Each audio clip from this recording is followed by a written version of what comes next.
Good evening, everyone. I'm calling to order this special meeting of the Douglas County School District Board of Education for January 26th at 5 o'clock. We will begin with roll call. Chancho Shore. Here. Graziano. Here. Hanson. Here. Holtzman. Here. Lung. Here. Meek. Here. And Ray is here. Our next agenda item is to accept the agenda. Is there a motion? Move to accept the agenda. Second. All right.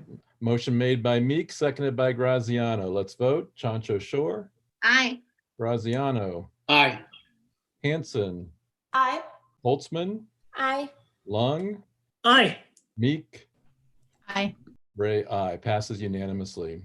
For those of you that are tuning in to this meeting virtually or remotely, these agenda items are those that we were not able to get to at our last meeting. And so tonight we are really addressing two topics. One is our budget, our revised budget financial plan, as well as our school capacity and boundary analysis. Those are our two major items that we did not get to last night or last week, and that we'll be addressing tonight. So with that, we'll move on to the next agenda item, which is to discuss, based on our goal as a board, in which we have placed emphasis on wanting to make sure we're monitoring the long-term stability of our district's finances. In response to that, we are doing what we do on an annual basis, which is to revise the budget according to the student October account and the actual tax rates based on the December mill levy.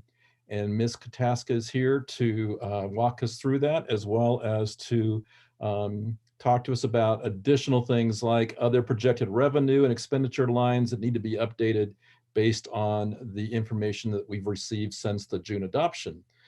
Ms. Kataska, we appreciate you being here with us, and Ms. Kataska, for those of you that are tuning in, is our Chief Financial Officer for the district. So good evening, Ms. Kataska. Good evening, everyone. For tonight's presentation, Colleen Doan, Director of Budget, will take us through the bulk of the presentation itself. And then she and myself will be here to answer any questions that you have at the end of the presentation. Very good. Good evening. Thank you, Ms. Kataska. Can you hear me, directors? Yes, Ms. Doan, welcome. Please go ahead. Right. Thank you. Well, good evening, directors. As stated, we're here to discuss the revised budget for the current year. So if you can please go to the next slide. So what we're going to be doing before we go into the changes we're making is take us back 7 months to the budget that was adopted in June of 2020. We want to set the stage with where we are going into the revise before we talk about the changes that have been made. Next slide, please. So in our adopted budget, due to the financial impact from the COVID-19 pandemic, we had to make $30.4 million of budget reductions in order to balance our budget. We were fortunate to have a balanced budget where revenue equals expense, but it was through the following items. So the majority of the reduction was due to the fact that Colorado Department of Education reduced the per pupil revenue by $457 per pupil from the prior year down to $77.51. However, we also saw a planned decrease in students with a funded pupil count decrease of 1,544. So I want to just emphasize that this was a planned decrease before any decrease we may see through October count. So we built our budget on a funded pupil count of 63,861. So our adopted budget of the $30.4 million budget reduction was in 4 main areas. First, our smallest area of cuts was through our site-based budget pupil allocation, cuts to our schools. It was approximately 11% of all of the cuts.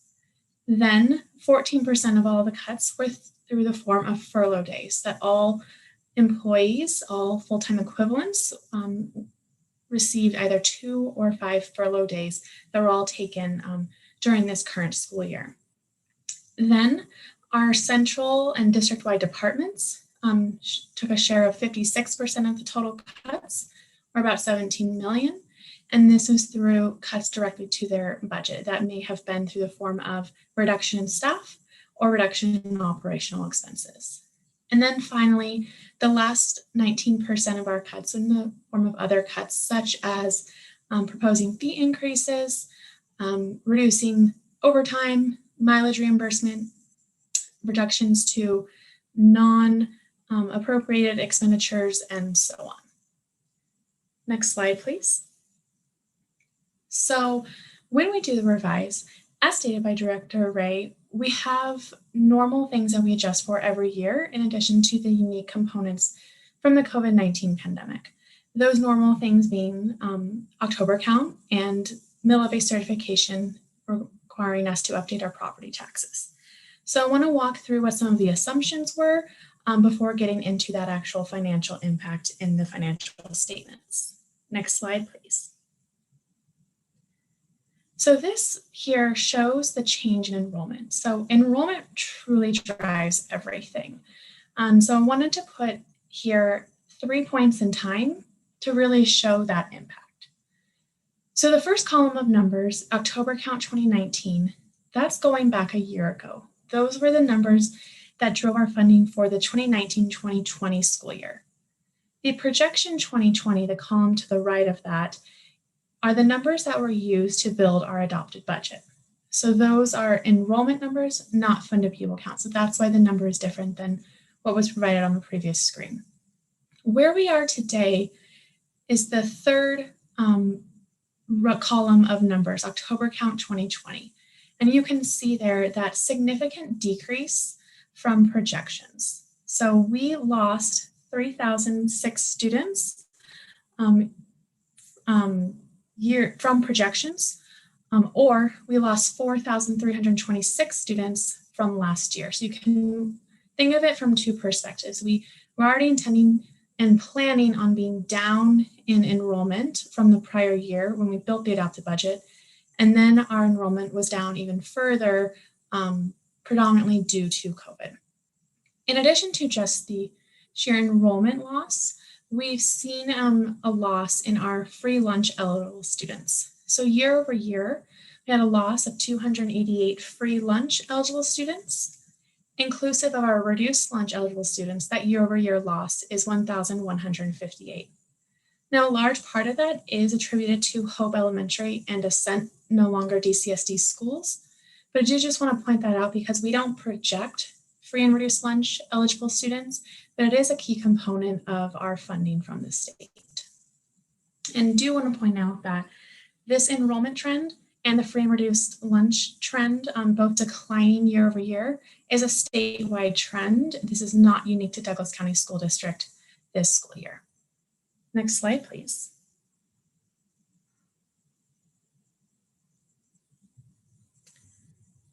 So I've thrown out the terms both funded pupil count and enrollment. So before we go any further, I want to clarify the difference there and talk a little bit about why this year is extra special and unique. So first off, to kind of set the stage for anyone who may be new to these terms, funded pupil count looks at the enrollment in grades K through 12, plus half for Colorado preschool program and early childhood students with special education needs. The funded pupil count historically is lower than the actual full enrollment because not all of those students are counted at full time. However, you'll see here, if we look at the 2020 column, so the far right, the orange line for funded pupil count is higher than the blue bar. That is not a graphical error, that is actually true, in that our funded pupil count for the current year is higher than the number of students we had because for the first time in DCSD's history, a component of the School Finance Act went into effect with us, which is the multi-year averaging. So what CDE does is they look at the greater of either your current year funded pupil count or the average of 2, 3, 4, or 5 years of your funded pupil count. Now, because we are a declining school district now, they averaged the two most recent years, and that is how our funded pupil count is actually higher than enrollment. So just wanted to point that out because This is the first time that this has happened in our history. Next slide, please. So looking at those enrollment factors, one to kind of go to the other side of that and look at the revenue side and what does that mean for us from revenue. So because of that at-risk change, our per pupil revenue decreased about $32 a pupil from the adopted budget. So it went down to $77.19. I'll speak to this later when we talk about the upside and downside risks, but this is not necessarily final for the year. There can be a state supplemental that could bring us back up to or above our adopted amount, but this is where the state is funding us at now, and so this is where our revised budget is set. That funded pupil count, so we talked about the enrollment on the previous slides, but that funded pupil count is still a decrease from the adopted budget, even with the averaging methodology. But just to call out that benefit of the averaging methodology for us, if that wasn't a factor and the state didn't allow for that, our funded pupil count actually would have dropped to 61,735. So that would have been almost 2,000 kids less that we would have been funded on for the year. We also see within our general fund a loss of non-tax local revenue of a little under $6 million. This is primarily due to COVID-19. So that may be refunded fees or just schools aren't having the contributions, donations, and fundraisers they would normally have, or facility rentals are down. All of that adds up and all of that is within our general fund. So then just want to call out the other normal things that happen every year. So we have updated our revised budget for the charter transfer to reflect their funded pupil count.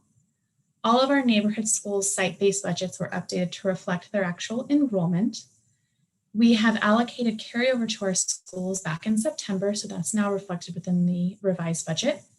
And then those expected property tax receipts have been updated based upon the December mill levy certification. Next slide, please.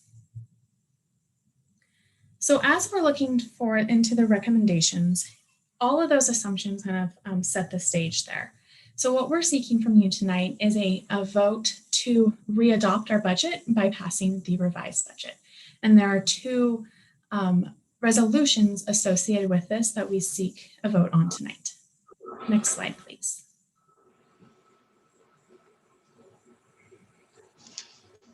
All right, so this slide here outlines the detail of all of the changes that are happening within the general fund. So I've walked through some of the assumptions already that are leading to the numbers, specifically the large ones.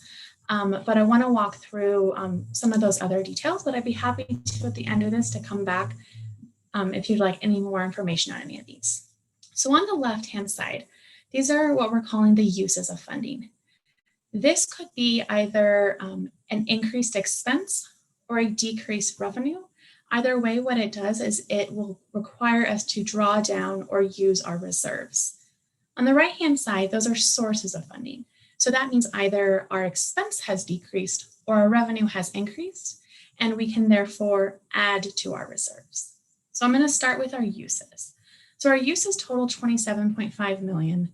The first one on the list is that loss of funded pupil count. So that's that projection to actual October count change in funded pupil count we're funded on. Then we have the loss in per pupil revenue due to the at-risk decline. Next, we have to increase the amount we're holding for TABOR and our BOE reserve. This is per board policy and TABOR per the state constitution. And this is simply in order to align with last year's comprehensive annual financial report. Next, we're increasing the support that we gave to some of our neighborhood schools through what we called forgiveness factor. So many of our schools, with the significant loss of enrollment that they saw from projections to October count, were unable to balance their budget. So we passed through additional support to them in order to serve their students. Next, we have the second semester e-learning support. So Ms. Kataska spoke about this last week in her CARES update, and all of the detail is referenced within that presentation. We're next holding a reserve for our enterprises within the general fund. The reason why we're doing this is there's a lot of uncertainty when it comes to nutrition services before and after school care and outdoor education on what the spring semester will look like. We are holding that aside, restricted for their use, but will not pass that through to them until we have better estimate of what their spring revenues will look like. I spoke about that loss of non-tax local revenue that we're seeing as well. We've had to increase how much we are budgeting for benefits. This is just simply to kind of catch the budget up to the actual plan enrollment. So when everyone selects their new plans for the year, that occurs in the late spring, and then our new teachers in the fall after we've done the adopted budget. We've had to transfer additional funds over to athletics and activities to offset some of the loss in the district managed revenue from refunded participation fees last spring. And then we're also seeing a decrease in our specific ownership tax that's outside of the School Finance Act.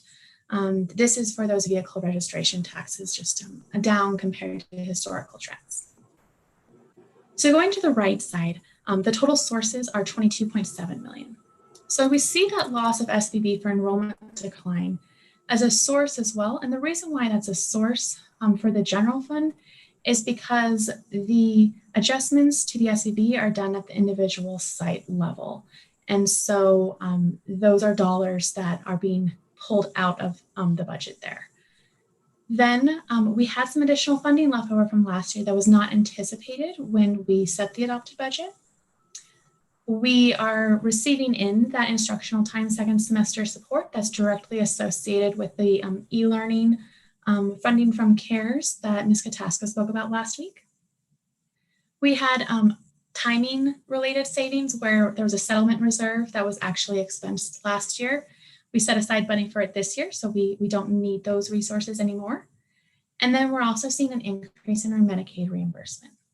So when we summarize this, and we look at the math here, we're using fund balance of 4.8 million because our sources, 22.7, are less than our uses of 27.5. Next slide, please.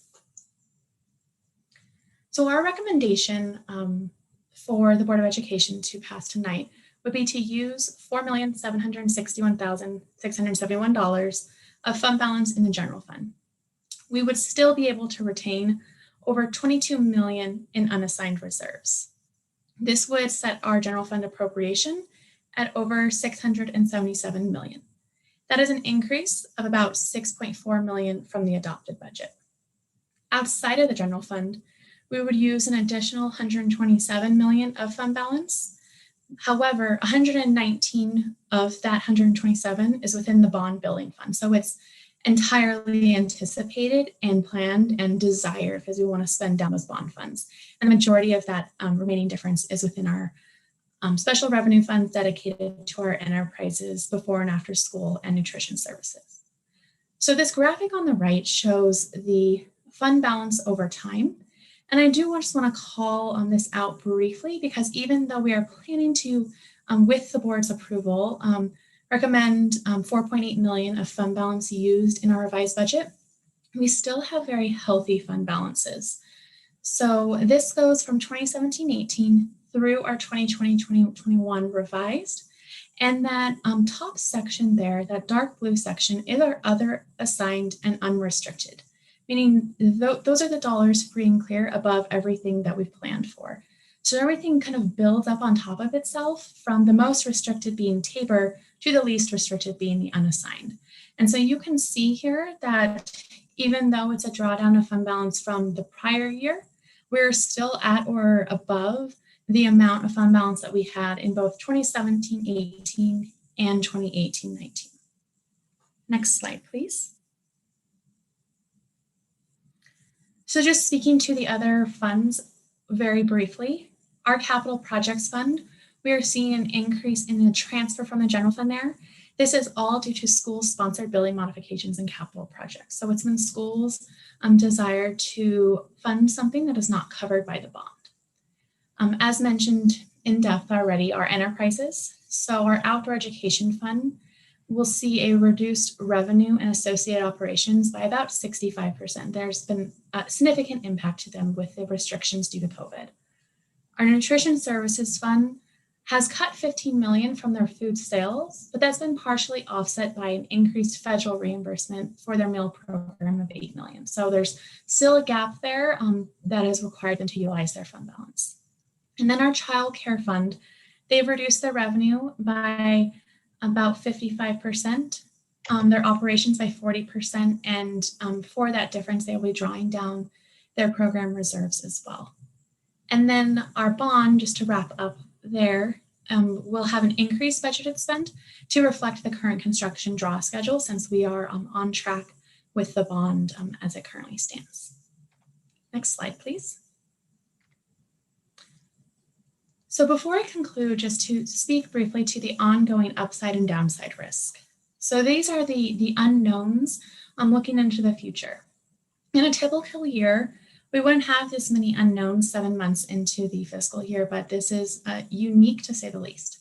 So on the upside, the biggest piece there is the potential for a state supplemental. So late last week or the week before, I'm kind of losing track of time now, the Colorado Department of Education shared with us that the governor had requested a state supplemental to add additional funding into K-12 in the current year.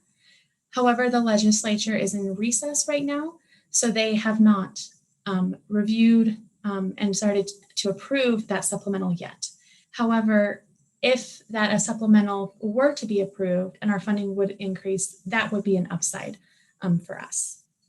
Another upside is the enterprises could fare better than expected and not require any use of that $2 million contingency that we've set aside in the general fund. Vaccinations could roll out quicker than expected, which would lower our sub costs. If our teachers and staff were able to stay in their buildings and not require substitutes, we'd be able to save funding there. And then another one would be new stimulus. So we have approved, but not yet appropriated, what we're fondly calling ESSER2 funding that Ms. Katasca again spoke about last week. That's $5.2 million for neighborhood and charter schools. But we have not appropriated that yet. We have not received the funds yet from CDE. We'll receive them from the federal government. But those are all upside things that will provide the potential for additional resources. On the downside, there's and still entirely the possibility that the state will not pass a supplemental, and there may be mid-year changes to the state revenue. If we have increased school closures for virtual learning, that will impact our enterprises even further and potentially exceed the need for the $2 million in the contingency there.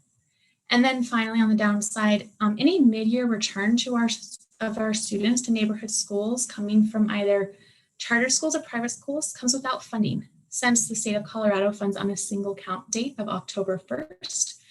Any students who return to school after that window is closed do not have funding attached to them. And so as we see students move within and between school districts, there's no funding associated with that, which is a downside risk as well.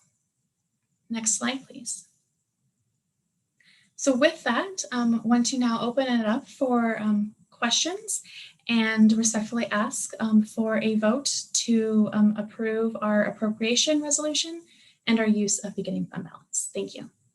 Very good. Thank you, Mrs. Doan. Very concise and clear presentation about our current status. And I love it when you very calmly say we have uniquely many more unknowns than we typically have, because I always think that we always have many unknowns. So I appreciate your calmness in projecting that that concern, but well done in terms of helping us understand the ins and outs.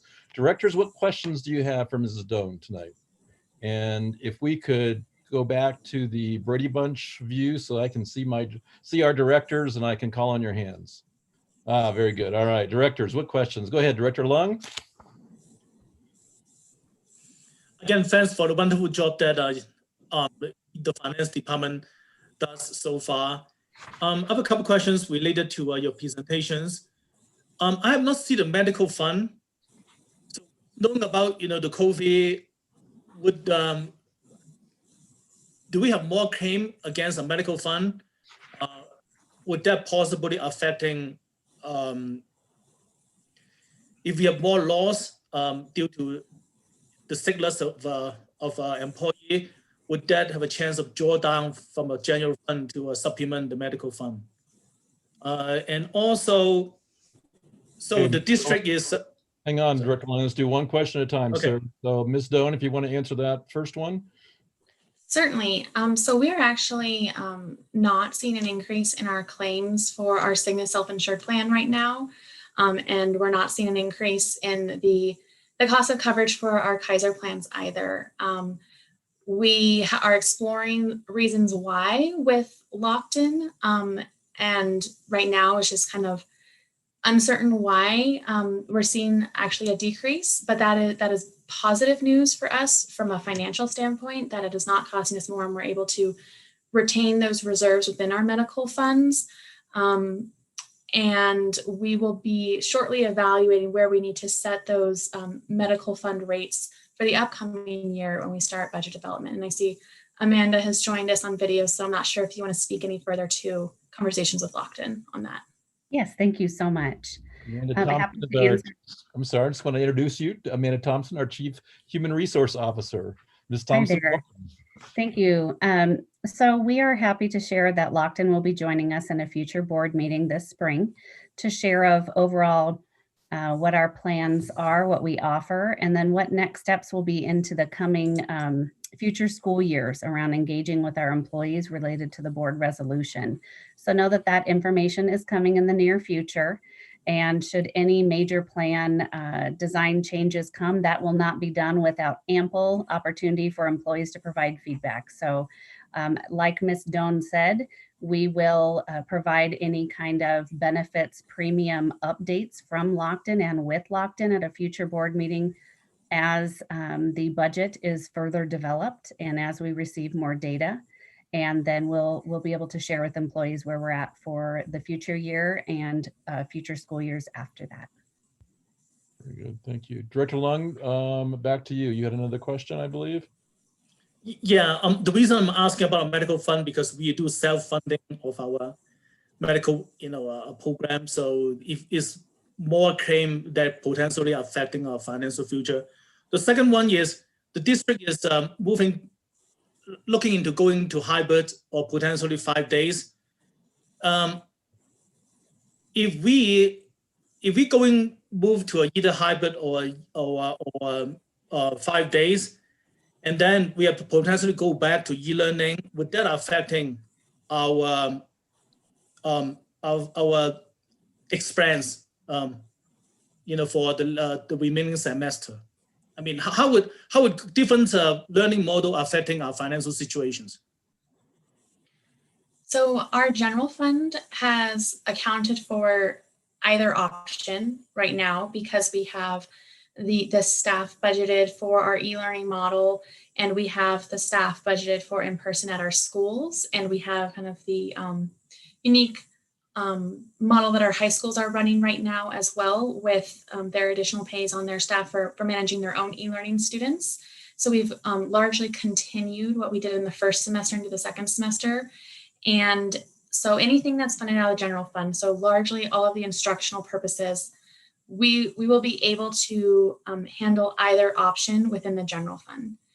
The impact, if we went exclusively to remote learning, we'd really see within our special revenue funds, those being our enterprises and our athletics and activities. So they all operate largely out of fees or other sources of revenue that they generate.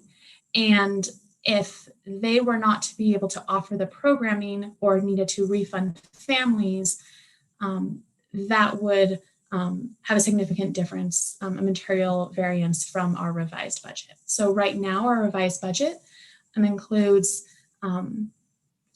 continuing to have our elementary schools in person and the eventual proposed return of middle and high schools to in-person learning with the budget that has been provided for review and adoption. And Colleen, one thing I'll add too is that Mark Blair, our CTO, has already been doing a good bit of outreach to our schools on the technology side to see if there are additional either computers or monitors or headsets or sound amplifying devices that are needed as we are contemplating that return to hybrid for middle school and high school students. Good. Thank you, Ms. Kataska. Other directors, other questions? Go ahead, Director Holtzman. Sure. Thank you very much for the presentation. And I just wanted to clarify based on that last set of questions that, our elementary schools have been full-time in person since January 5th. I believe we were one of the first to return to that. So I didn't want to leave any confusion with that discussion. My question is really on slide 10. If you could just help me be able to explain this again. I know that I've heard it and I think I understand it, but I want to make sure the community understands it too. On slide 10, where it shows a section starting in 2018 for mill levy override reserve. Obviously, the goal is that the mill levy override money is spent. Can you talk to me about why there's that little section that's still in reserve? Yeah, absolutely. Thank you for asking. So we passed the mill levy override. We're fortunate our voters passed that midway through the 18-19 fiscal year. So since a large part of that was to be spent on salaries, whether in the form of pay increases or adding additional positions, well, we got on that right away, beginning in December of 2018. We couldn't retroactively go back and, hire people and pay them for months that weren't worked. And so we had savings from having a full year revenue collected, but only half of the year to be able to spend it on. So that's why we generated those savings in that first year, because we collected 40 million, but we couldn't spend 40 million in the first year. We are slowly drawing that down by slightly overspending some of the buckets of funds, for example, counselors or career tech in the startup years until we have the programs fully running and then can manage them at the amounts that we'll spend within 40 million a year. So for example, part of how we drew it down in 1920 is we had some additional professional development for counselors for all the new counselors that we brought on. We don't need to do that every year as we won't have, 80 plus counselors that we're hiring in any single year.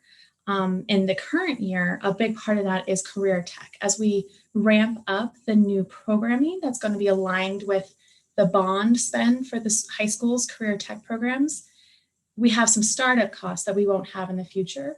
So that the goal is in the next couple of years, we will be spending exactly what we are bringing in from the 2018 mill levy override. Thank you. And while we're on that slide, Ms. Doan, where we've called out the $22.2 million of unassigned reserves, that's reflective of carryover at our individual schools. Is that correct? The carryover is separate. So the carryover is the gray section that's kind of in the middle of each of the bars. So the 22.2 million of unassigned is after school carryover. Okay, thank you. Directors, other questions? I was also, go ahead, Director Holtzman. Yeah, it's actually a bit of a follow-up that I was just wondering about. It's on slide 11, where it talks about the capital projects fund and an increased transfer from the general fund of 2.3 million for school-sponsored building modifications and capital projects. That was something I was wondering about because I may be misunderstanding, but I was thinking that our schools also sometimes use their reserves for capital improvements that were not covered by the bond. So are those separate things or do they work together? I was just kind of trying to figure that out. They work together. So they would have their savings, which would be in the form of carryover within the general fund. So we would simply be transferring their savings and carryover over to the capital projects once they know exactly how they're planning to spend that project. And so it's more of just an accounting technicality and formality, but I just wanted to point out because if you're looking at the financial statements, that is a big change. Thank you. That makes sense. And again, I'm going to piggyback on that slide while you have it up. So we've talked about program reserves in the other enterprise funds. Does our outdoor education program, do they also have a reserve that they're drawing down? They do, but it's much smaller, just due to the size of the program in general. So the 2 million we're setting aside in the general fund is really going to be for any one of these three, or potentially all three of these different programs. And so do we expect that their reserves that are drawn down first before they access the $2 million that's been set aside? Yes. Okay, very good, thank you.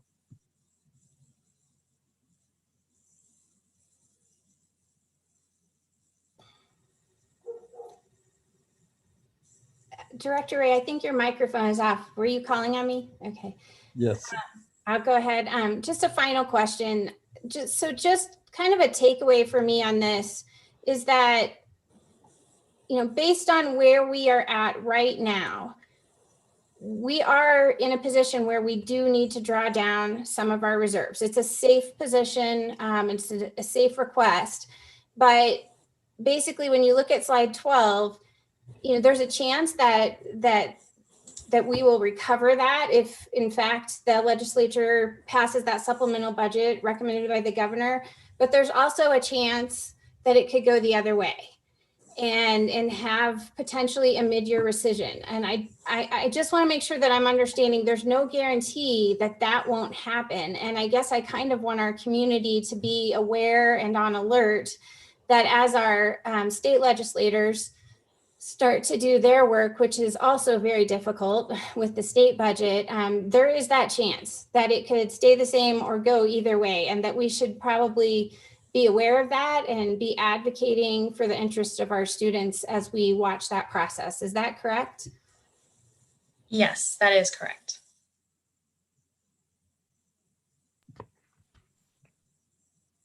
Very good. A good recap, Director Holtzman. Thank you.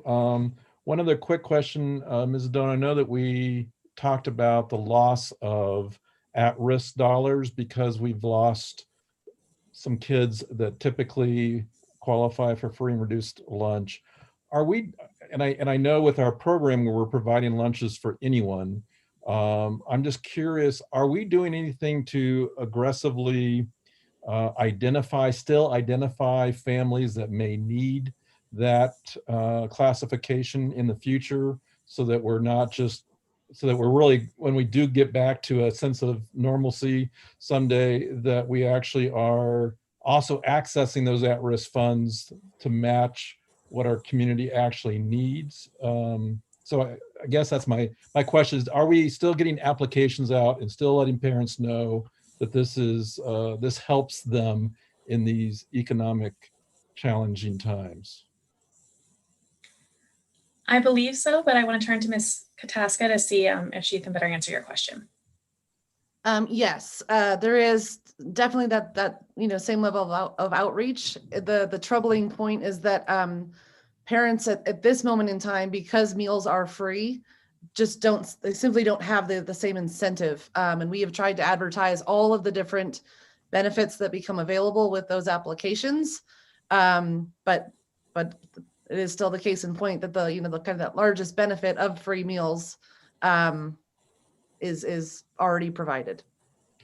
It looks like that's a pretty significant dollar figure of I think $2.1 million that we've lost.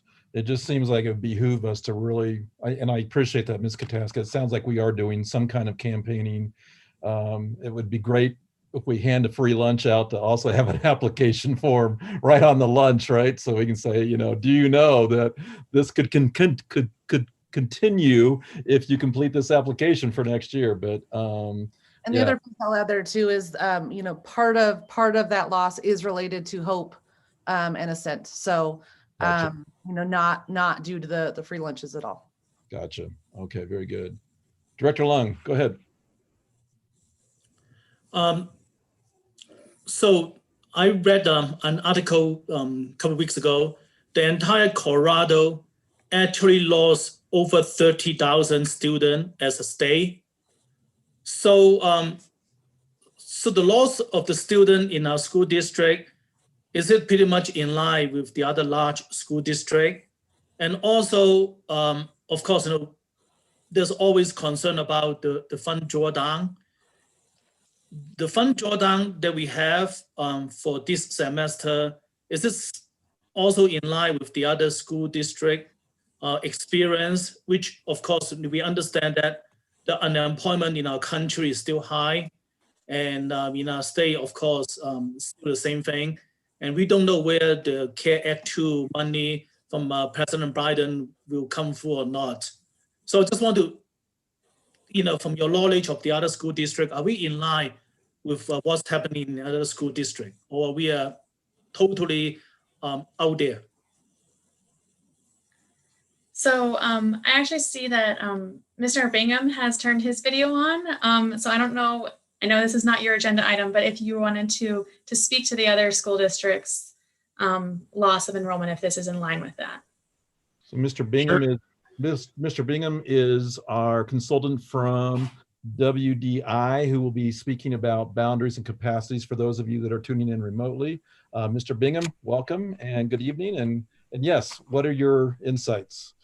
Well, thank you very much for the opportunity to address that. I've been working with CASE and did a presentation earlier in the fall on this topic that was attended by CFOs and SUPs all over the district. And according to CDE, we were down about 5.9%, and the state average was about 3%. So we're had a little bit more departure than some of the other districts. Some of the Western Slope districts had 8 or 9% of a missing student percentage. There has been some analysis by the state economist's office that we expect 70% of those students to return for fall of 2021. And then the remainder would hopefully return to us in the subsequent school year. But at this point, the average was 3%, and I think our number of students that were quote unquote missing as a result of the pandemic was about 5.9%. Very good. Thank you, Mr. Bingham. All right, board directors, we're looking for a motion to approve the revised 2021 budget with the attached revised budget resolutions. So move. Director Long, so moved. So move. Thank you. Seconded by Director Holtzman. Any further discussion, board? All right, seeing none, let's vote. Chancho Shore. Aye. Graziano. Aye. Hanson. Aye. Holtzman. Aye. Lung. Aye. Meek. Aye. Ray, aye. That passes unanimously. Ms. Kataska, Ms. Doan, again, thank you for the presentation, and go forth and conquer. All right, moving on to our next agenda item, which is an update regarding our ongoing school capacity and boundary analysis. And this particular presentation specifically will be focused on 2 elementary schools, Prairie Crossing Elementary School and Franktown Elementary. I'll go back to, or actually invite our Chief Operating Officer, Rich Cosgrove, to begin and provide introductions. Mr. Cosgrove, good evening. Good evening, directors. Thank you for the opportunity. Western Demographics Inc., Shannon Bingham, will present an update on the school capacity and boundary analysis for urgent scenarios. This is a follow-on to a March 2020 presentation for a larger set of urgent scenarios, and those have been vetted. And before we get started, I do want to thank and recognize all of the hard work from the Long Range Planning Committee. And with me tonight, we have Michelle Major, the Long Range Planning Committee Chair, and Brad Geiger, our Long Range Planning Committee Boundary Subcommittee Chair, who's been working this for years. We have Derek Sturch, our Planning Manager, and we have Danny Windsor, our Director of Schools, who provided great feedback as well as met with us with all the affected principals. So I want to thank them for all of their diligence and time. The Long Range Planning Committee and Western Demographics conducted reviews of the urgent scenarios and affected schools. And based on this review, staff and the LRPC recommend to the board proceeding with remote community outreach to seek feedback on scenarios for the boundary changes needed in August 2021 for the 2 schools that Director Ray referenced. Prairie Crossing, and Franktown Elementary Schools. Feedback from the community would be provided to the Board of Education in April and/or May for consideration. And we stand to answer any questions you have after the presentation. And at this point, I'd like to turn it over to Shannon Bingham with Western Demographics to present the summary of the analysis. Thank you. Great. Thank you, Mr. Cosgrove.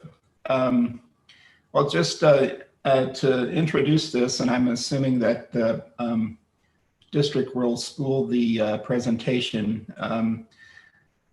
We've had the opportunity to address the most urgent parts of the SCUBA study, and Prairie Crossing is a neighborhood that has continued to grow dramatically. There are two significant land developments that are crowding the school.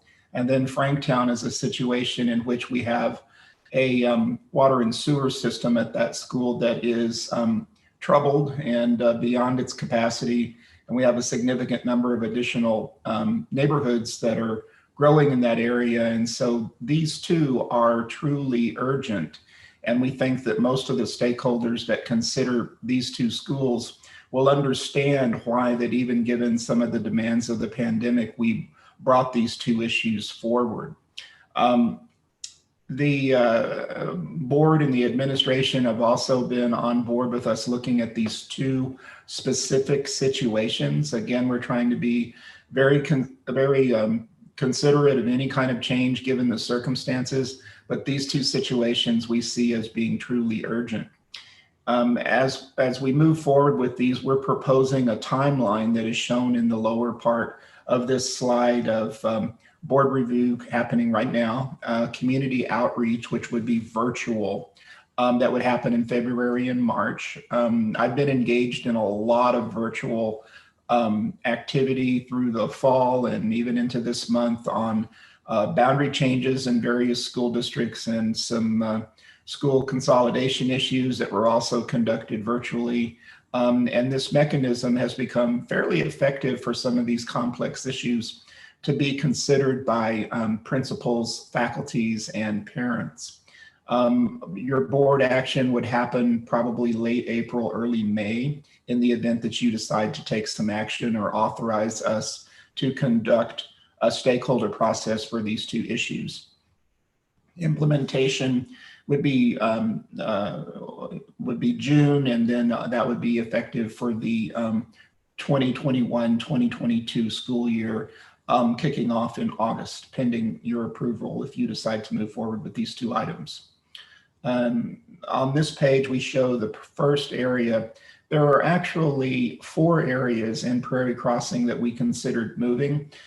This little area is immediately north of Cherokee Trail Elementary, which you can see just straight south of that school.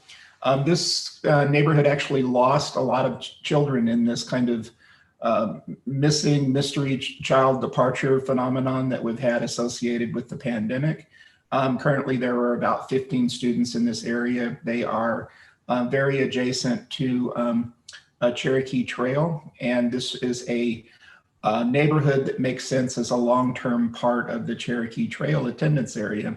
So this one is actually most proximate to the school that we're suggesting it be assigned to. This is currently a Prairie Crossing neighborhood, and it would be assigned to Cherokee Trail. This is called 16A. The next area is called 16B, as in Bravo. This is about 70 students that are more proximate to Mammoth Heights by a factor of 3 than they are to Prairie Crossing, but they're on the other side of Lincoln, obviously. So there are some challenges associated with this one, but this is another meaningful number of students that could be transferred in order to provide Prairie Crossing with some relief. The next slide shows a combined area that we're calling 16E, as in Echo. This was originally study areas D as in Delta and C as in Charlie. And the Long Range Planning Committee proposed that we combine these into one study area that includes about 85 students. We're proposing under this scenario, and this is a multi-scenario boundary proposal. So our stakeholders would be looking at several mechanisms by which Prairie Crossing's challenges could be addressed. But this is about 85 students, and these students are actually adjacent to pedestrian trails that lead to Pine Grove. They're a little bit closer to Prairie Crossing, but the pedestrian function of their ability to get to Pine Grove is actually a little bit more positive as far as walking on an open space trail versus having to cross a 4-lane arterial street. So those are the Prairie Crossing scenarios. The growth in Prairie Crossing is indicated on this next slide. And you can see that over on the other side of Chambers, we've got the crescendo at Stepping Stone development, which is a single family attached or townhome style development, if you will, with well over 100 units. It's moving very rapidly. There are actually 3 models already available for viewing in this subdivision, and we expect this to move very quickly because of its price point. And then north of that is Ridgeline at Meridian Village, which are single family detached, and the majority of those lots have been sold, and they're being very rapidly constructed for occupancy during late spring, early summer. So we have still a lot of pressure on Prairie Crossing, and that's the reason why we've identified the potential for these changes as being truly urgent.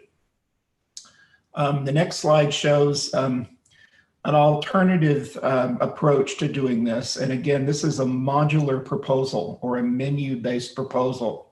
If the board wants to authorize to explore boundary only, we could do that. But another alternative has been the same sort of 6th grade reassignment that we did into Mesa Middle School for the current school year.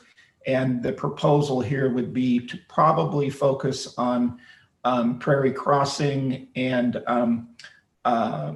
Cherokee Trails, Pine Grove Elementary's 6th grade as far as a logical school to be transferred into Sierra Middle School. Now, there are some issues at Sierra Middle School. It does not currently have the full capacity to accommodate all 5 of its feeder elementary's 6th grade student body. So it can only take a partial without employing a significant amount of additional portable classrooms. Sierra is another school that is on well and septic. So it's also a school where the total loading of the building can become problematic if we do too much. Some of these issues can be addressed at a cost, but for the fall of 21, if we're looking for a solution, it's been our opinion that we can only take 2 elementaries worth of 6th grade students into that school. So we've actually done some internal polling and considered which 2 might be appropriate. But again, this is a modular proposal. The boundary change alone will provide significant relief to Prairie Crossing. And if we want to augment that, we could pull 6th grade out of one school, Prairie Crossing, and then so that those students are not there solely, so that we would have a bigger group of 6th grade at Sierra, so that the program offerings could be offered to a larger student body, and those students might have a little bit more of a social cushion from there being 150 or 170 6th graders in the building. That would be the reason why we would propose 2. But again, these 2 issues are separate, and you could authorize to go forward with 1 or both. Moving on to the next proposal. Well, this is the actual leadership feedback that we received on the Prairie Crossing Elementary issues. The 4 boundaries changes all together.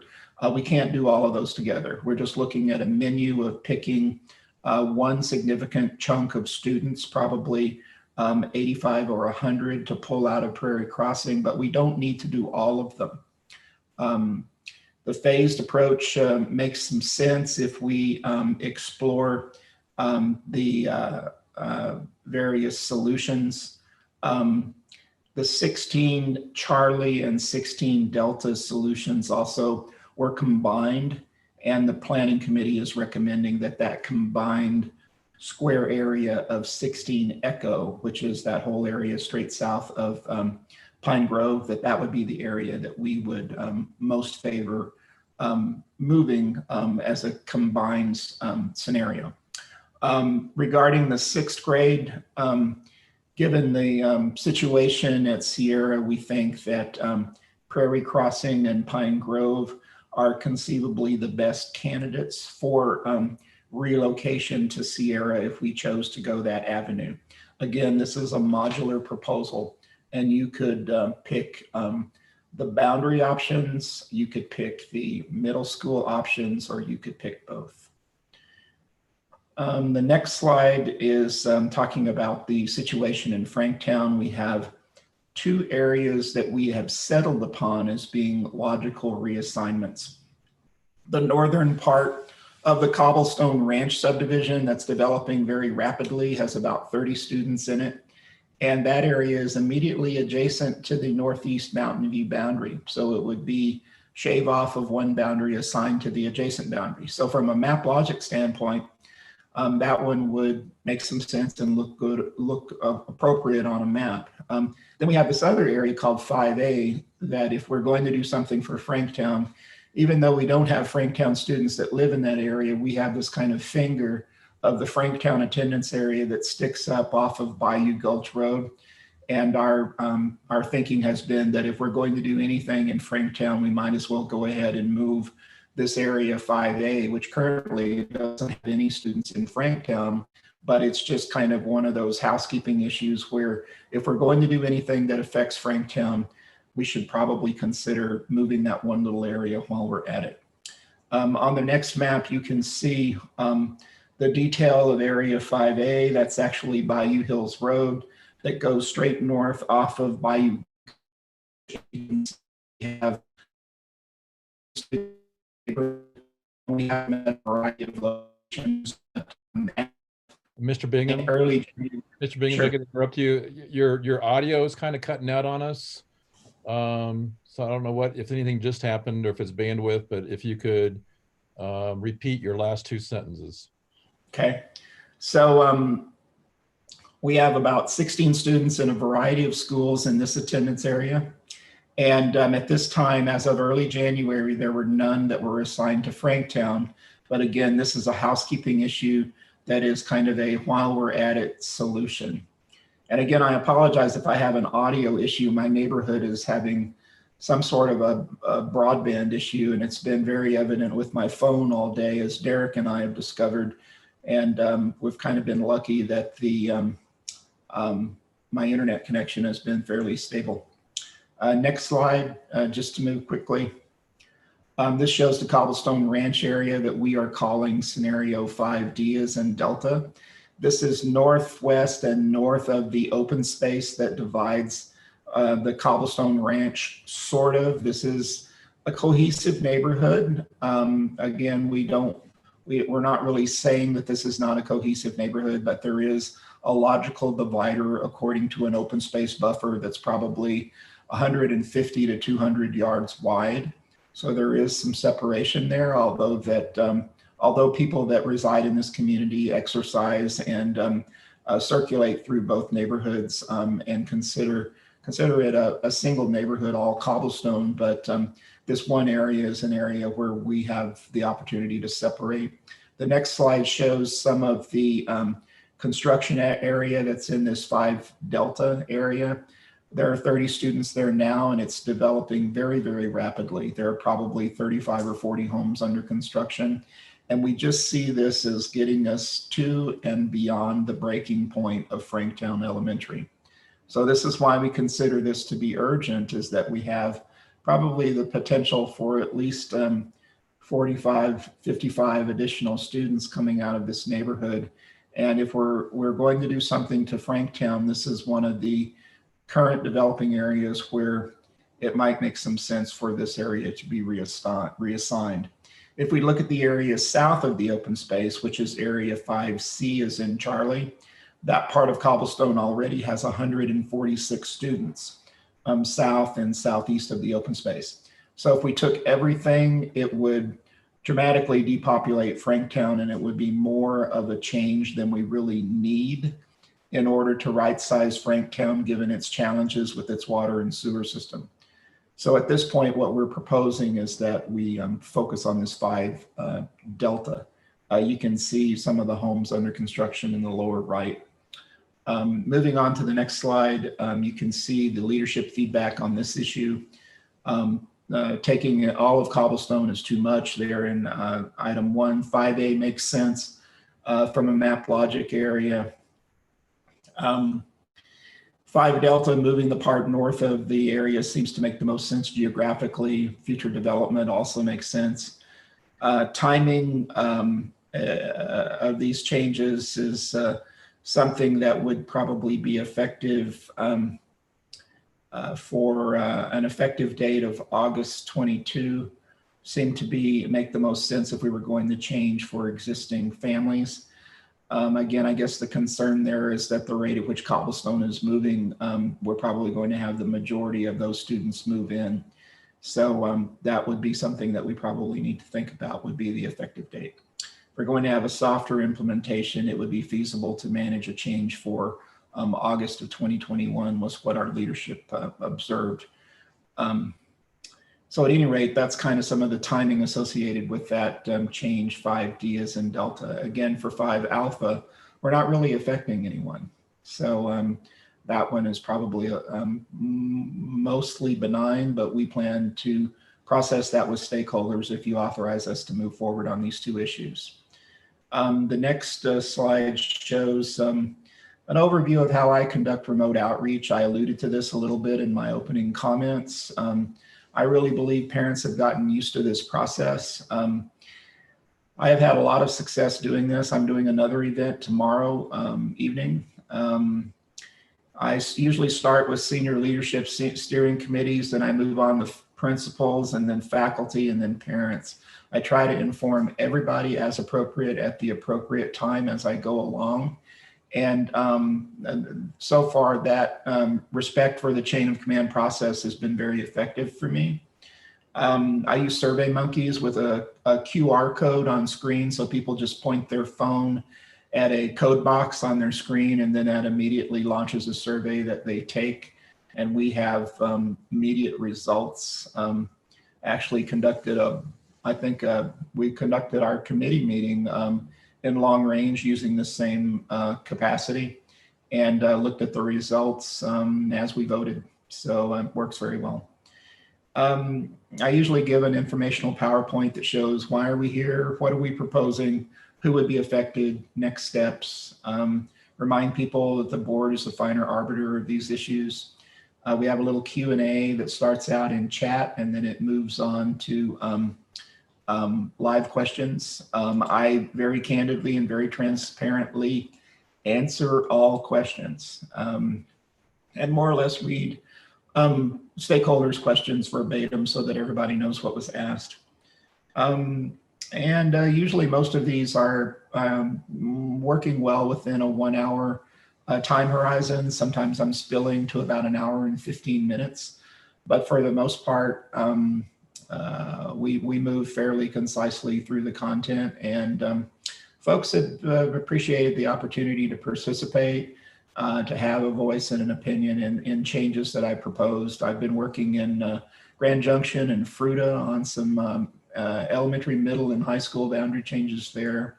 I've done a school closure cycle in West Bloomfield, Michigan, using this process recently, and moving on to other events in Greeley 6 later this spring. So a lot of this kind of thing happening around the state. Let's see, next slide. Here's our internal survey results. The boundary change for Prairie Crossing was constructively received by the committee, 83% in favor. Taking all of the 6th grade, 5 elementaries worth of 6th grade students to Sierra was strongly not favored. And then a partial feeder of 6th grades to Sierra as a solution for the Prairie Crossing situation had a slight majority at 56%. And in that case, we were talking about 2 elementary schools worth of 6th grade students. The various individual scenarios, 16 Alpha and Bravo were favored, and then 16 Charlie and Delta would be favored if we combined them into a single scenario. They didn't want to split those.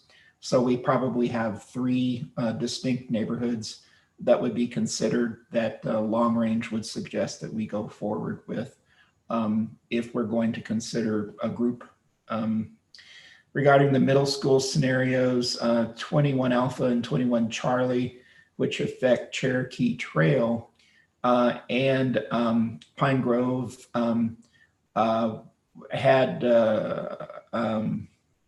fairly high numbers. And then obviously Prairie Crossing had the highest percentage as a school that could benefit from a 6th grade relocation. The scenarios affecting Franktown, 5A is kind of a no-brainer. Everybody voted in favor of making that change. And then 5 Delta, which is that north half of Cobblestone, we had 94% support of moving forward with that proposal into a stakeholder involvement phase. So again, these aren't voting in favor of the adoption of these scenarios. This is vote in favor of move forward with stakeholder involvement, was what we were thinking at the time. So that's the presentation. I'd be delighted to answer any questions that anyone might have. Very good. Thank you, Mr. Bingham. Well done. Thank you, Long Range Planning Committee, Michelle, Brad, Derek. This is some very tedious work, and we just really are truly grateful that you guys do this work for us so that we can just see this oversight of the great work that this LRPC does for us. So really, and I want to just emphasize Mr. Bingham's summary statement that we're not taking action to vote on any of these scenarios, that our action tonight is simply to give the green light to move forward with presenting these scenarios to these communities. And I guess my quick question though, Mr. Bingham, is do we move forward with some of these scenarios? Do we actually talk about some of these scenarios when Long Range Planning Committee clearly says no? I mean, for instance, you know, the recommendation to combine 16 Charlie and 16 Delta together, that is really only what made sense to LRPC. Do we still go out to our community and say, you know, these could be looked at individually, or do we just go ahead and merge those together and say LRPC and the board acknowledges LRPC's recommendation to only present it as a combined scenario? You know, I would defer to Ms. Mayer and Mr. Geiger to answer those questions since I serve at their pleasure, and Mr. Cosgrove as well. But I think Long Range's thinking on these issues is actually fairly concise. So I'll defer to Michelle or Brad to answer that one. We'll do ladies first, Brad, if you don't mind, and we'll, Mrs. Major, please go ahead and welcome. Good evening. Good evening, thank you. So the Long Range Planning Committee had a strong agreement that neighborhood it was basically going to split that neighborhood or development into two portions. And one portion of kids, of a group of 70 kids, was going to be sent up to Pine Grove. And then 15 kids was going to get sent from Prairie Crossing to Cherokee Trail. And so it was going to split that neighborhood in an uncohesive way where you're already going to have the loss of friendships, and then that neighborhood was going to have an awkward split. So again, would it be better for us just to go out to our community with that recommendation, as opposed to since it seems like that's a decision that we wouldn't split those two neighborhoods up for the very reasons you're suggested? So do we go out to our community, just already call it, you know, 16 whatever, a new letter, as opposed to discussing those two as separate options? Mr. Geiger, you want to weigh in on that? I think it's best for the board and LRPC to do the editing function before we go out to the community. One, I've been to some of Shannon's former in-person ones. people will ask you questions about everything. And if you can narrow down to what we think are rational programs that the board would consider eventually, I think that's helpful to get better feedback. The more interesting one is not necessarily the boundaries, it's how much of a discussion we're going to have about sixth grade moving. The educational side made it very clear that they have serious concerns about moving just 2 elementary schools to Sierra. Because there are educational issues there. How do you develop a sixth grade cadre, but other kids are still in the elementary schools? This is part of a much broader discussion I think the board is going to have someday when the fires finally get put out about what our educational process is going to look like. The long-range planning committee discussed at length whether we thought any sixth grade movement scenario should go out. We did not think that that was something that we could ignore. But for example, we did not feel that it made sense or was even possible to move all of the elementary sixth grade to Sierra. That's essentially impossible. So we didn't want to move that out. We thought that having a discussion about whether moving those 2 schools there might make sense, but that in doing so, we had to make it clear that the educational side did not feel that partial moves, unless absolutely necessary, was the best way to do it if we could solve it with boundary problems, if we could solve it with boundary issues instead. So yeah, we're taking some out that we don't love, but I think we should also edit out ones that are simply impossible or completely inappropriate. Thank you, Mr. Geiger. Yeah, I would agree, and I'll reserve my comments till we get to a discussion place. Directors, are there other questions though regarding the presentation we've seen tonight? Other questions that you have?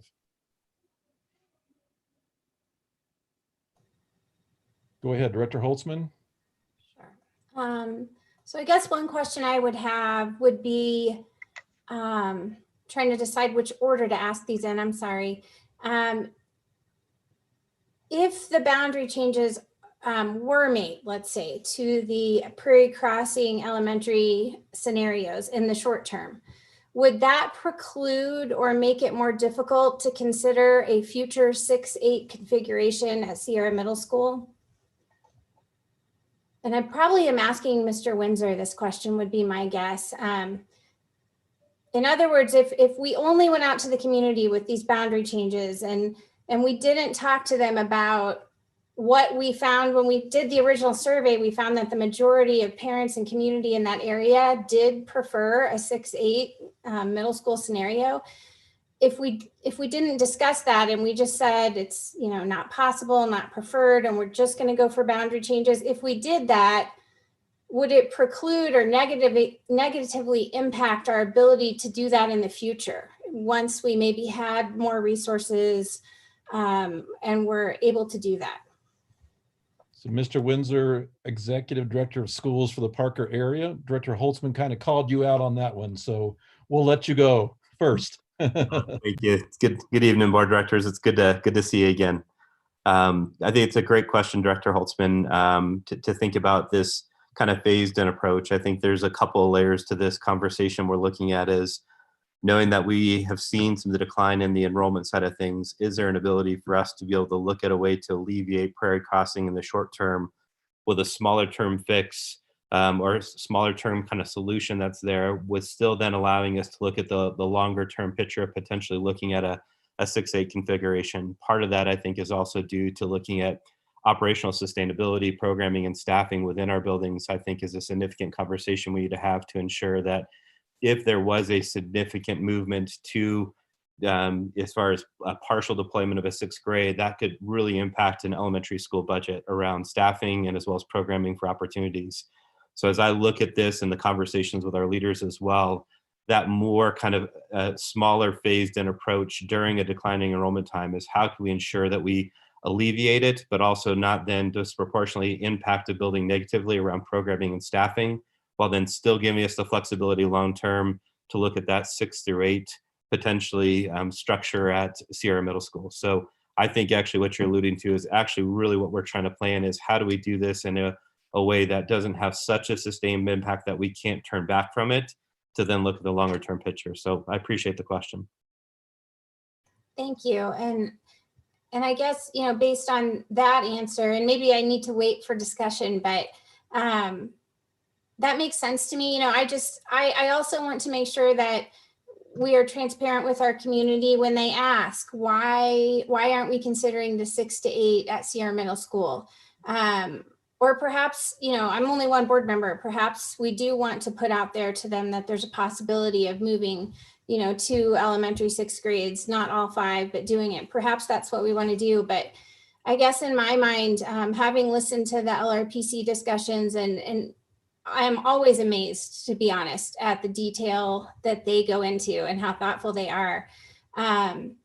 You know, perhaps what I'm hearing from the LRPC, and maybe I'm hearing you wrong, is that we go forward primarily with these boundary change scenarios for Prairie Crossing that we know doesn't preclude a future change to 6-8 at SMS, but that's what we primarily go out with. Obviously, having information to answer questions that might come up about Sierra Middle School. Is that what I'm hearing from you all, or not? If I may. Go ahead, Mr. Geiger.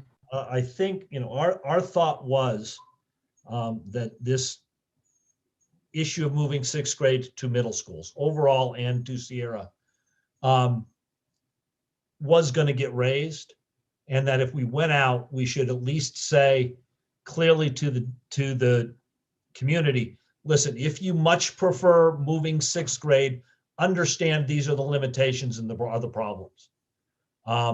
And I think that's in how you present. The board could certainly decide to say, right now, we're only going to put out boundary changes because that's how to deal with it right now and to address the concerns that Mr. Windsor and his people have done. Long-range planning committee thought that presenting the one option of maybe moving those 2 6th grade cohorts to Sierra Middle would give more discussion about that issue. But, you know, the board has to decide how much discussion you want to have about that on a piecemeal basis, or whether you want to have that discussion at a different time in a much more coherent and organic way. And I would say the long-range planning committee would be comfortable with either one of those. We were trying to give the board a kind of a panoply of options while erasing a few that we thought were simply no-goes. Yeah, certainly we're dealing with an educational philosophy issue that far exceeds just boundaries and capacity. And we in this district have had that constant tug of war in terms of, are we philosophically behind a middle school concept or a junior high concept? You know, and I think Director Holtzman's question is well stated in that we also know that we're going to get questions about why don't you do this? But I do think like Mr. Windsor, who is a middle school guy, and our interim superintendent Wise, who understands certainly secondary continuations of kids, we as a district do need to have that hard conversation about there's something different about a middle school concept than a junior high school. And to me, that's got to be our driving force, is what's best for kids, as opposed to just piecemealing something so that one building has less children than other. That to me doesn't feel right when it's a philosophical educational change. That's just kind of my thoughts as well. But so I don't know if that, I guess when we get to discussion, we may talk about and talked with Mr. Wise and Mr. Windsor to weigh in on whether or not you want that conversation to happen during these community engagement meetings, like Mr. Geiger is wondering as well, or do we just say that that's something that's for future conversation as we look at, from a visionary point of view, what it is we believe is best for kids in terms of grade level configurations. So to jump in there a little bit, I think that's a great conversation to have. I think along with philosophical, we have to talk about the building structure. Mr. Windsor going to do a great job of timing, work out with the community, building structure, and those things. I think those are all relevant and great topics. Very good. Directors, other questions regarding the presentation and moving forward with the community engagement meetings? Other questions?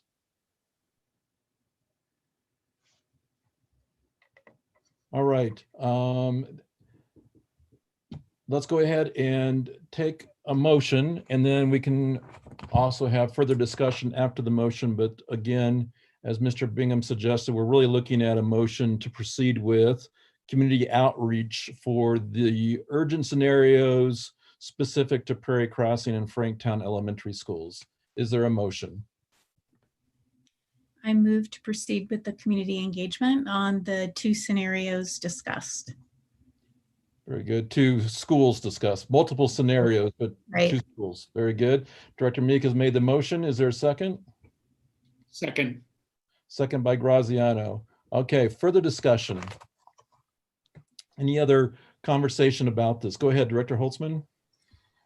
Yeah, I would just, I don't know that it needs to be a part of the motion, but as we discussed briefly earlier, that the focus be on those scenarios, especially with, Franktown Elementary, as directed by the LRPC, and the same way with the boundary changes for Prairie Crossing Elementary.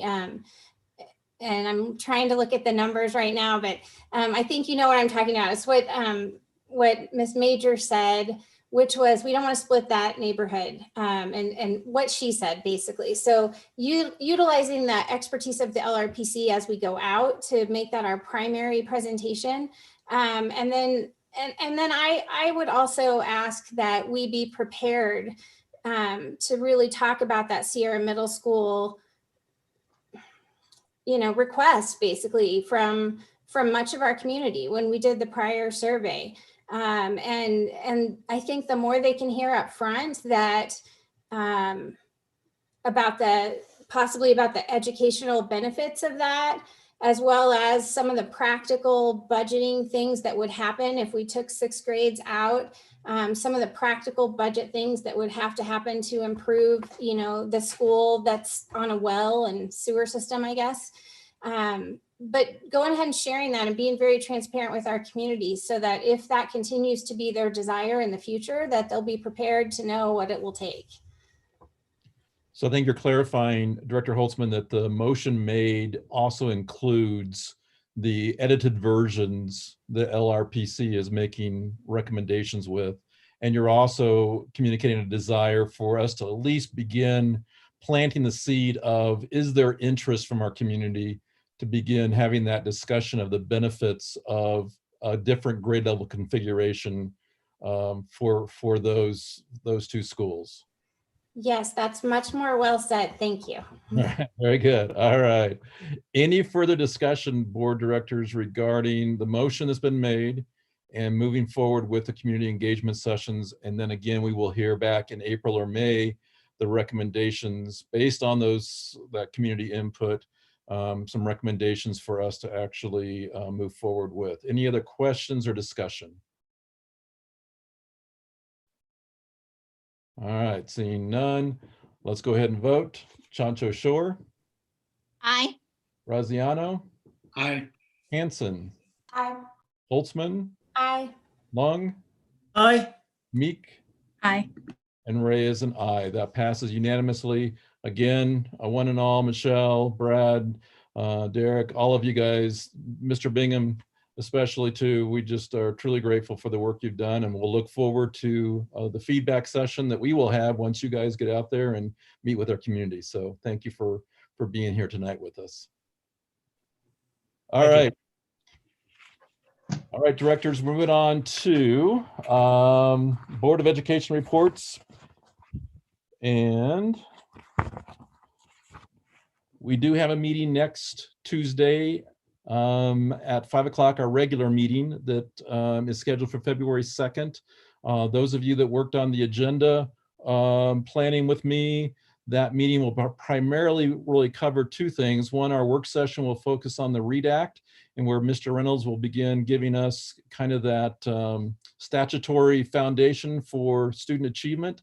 And that'll be our work session topic. And then we'll move into having a conversation with Tri-County Health, as well as with our interim superintendent to give us an update where we are with moving forward with returning students to an in-person hybrid instructional model. And then also, of course, we will have allowance for public comment, anticipating that we will have, similar to our previous meeting, a lot more public comment. Therefore, those will be only the two items that we actually will address at our meeting next Tuesday. I also want to give you a quick update regarding our search firm work for our new superintendent. You should receive by the end of this week a draft from Tim Demers, our consultant that's working with us, but a draft that really talks about how he would like to engage with our community, specific questions that he would like to recommend for a survey. So look for that, and please provide him feedback by February 1st. So that Monday before our board meeting, if you would provide feedback regarding the questions that he's drafting. And that's been based on our conversation, based on the strategic plan data that we sent him, as well as previous information that we collected at our previous superintendent search a couple of years ago. There is also a plan right now. He's working with Amanda Thompson, our Chief Human Resource Officer, and also Stacy Rader and Paula Hans, our communications department, to actually put out a media notice for the position and the availability. And that should be going out also either near the end of this week or the beginning of next. As well as in February, other tasks that will be accomplished include things like a mass email to our constituents, our stakeholders, to let them know of ways that we will be giving them opportunities for engaging and providing us feedback. There will be engagement sessions that will be done remotely through Zoom that really looks at all the different stakeholders that we want to engage with, from our parents to our committees, to our community groups, to our local government, business leaders, et cetera. So there will be a plan for that throughout the month of February. And then by next week, there should also be a landing page added to our district website that will also begin having one place for everyone to go to get updates in terms of the search process. And the survey should be launched by Valentine's Day. And then we should have results from that survey fairly soon after that. Based on that, we will also then revise and refine what our actual job description will be in terms of what we're looking for. Obviously, we have board policy that defines a superintendent's job description, but there may be other things that we want to highlight and emphasize as we continue that search.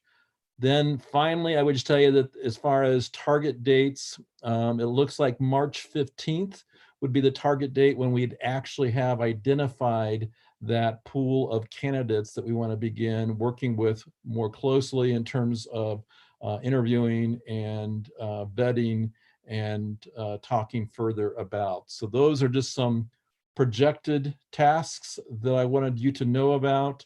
We'll get that more formalized as Tim Demers continues to do his work. But I just wanted to also provide that for public information to know that the search is alive and well, and definitely moving in a positive direction with that. So with that, that's all I have for the president's report, unless there's questions regarding our meeting next week or the superintendent search tasks that I've just outlined for you. Any questions? All right. Director Holtzman, any reports from you? No, I don't have any reports. Thank you. All right. And then directors, I left it open-ended for any announcements and or comments that you may have. Director Chancho Shore, go ahead. Just a quick announcement from MBOC that MBOC is continuing to look for an educator to join the committee and a student. Thank you. Very good. And I know we have been marketing that with our student advisory group as well, Director Chancho Shore. So I know that's on the leadership team's agenda to work on that as well. Very good. Thank you. Directors, any other comments or statements? Yes, Director Meek. Sure, I'll just mention that the DAC is meeting right about now, convening their meeting, a special meeting on the UIP. So if anyone wants to join that, they are more than welcome. And then last night I listened in as the executive director for the Douglas County Youth Initiative, talked to the student advisory group. And it sounds like they may have some interesting collaborations with other youth organizations throughout the county with our SAG. So stay tuned for more details on that. And I think those were my big announcements. Very good. Thank you, Director Meek. And Director Lung, go ahead. Well, I just want to say thank you very much for Joanne Lee. She's the secretary of FOC. And she has been serving the district for a long time. I was, from the bottom of my heart, I want to thank her for her service. And she's retiring at the end of this month. And FOC is going to lose a big help. So, but I just want to, acknowledge, her accomplishment for a district and for the FOC. Absolutely. That's news to me. I'm glad you shared that, Director Lung. Mr. Weiss, can you give her her full name just so that we can recognize her? Yep, I will get that out to you all, and we will set up some formalities on that. Absolutely. Very good. But I would agree with Director Lung. She has been a tremendous support to FOC as well as to other areas in our district. So she will be greatly missed. Thank you for that announcement. Anybody else for the good of the group? I do want Director Meek to notice that we're almost right on time at 6:30 so that you can move over to your DAC meeting. And I would just also for the public, UIP stands for Unified Improvement Plan. And so I assume, Director Meek, they're going into much more depth in terms of looking what our district's Unified Improvement Plan should be for the upcoming year, or is it to study the current one that's in place?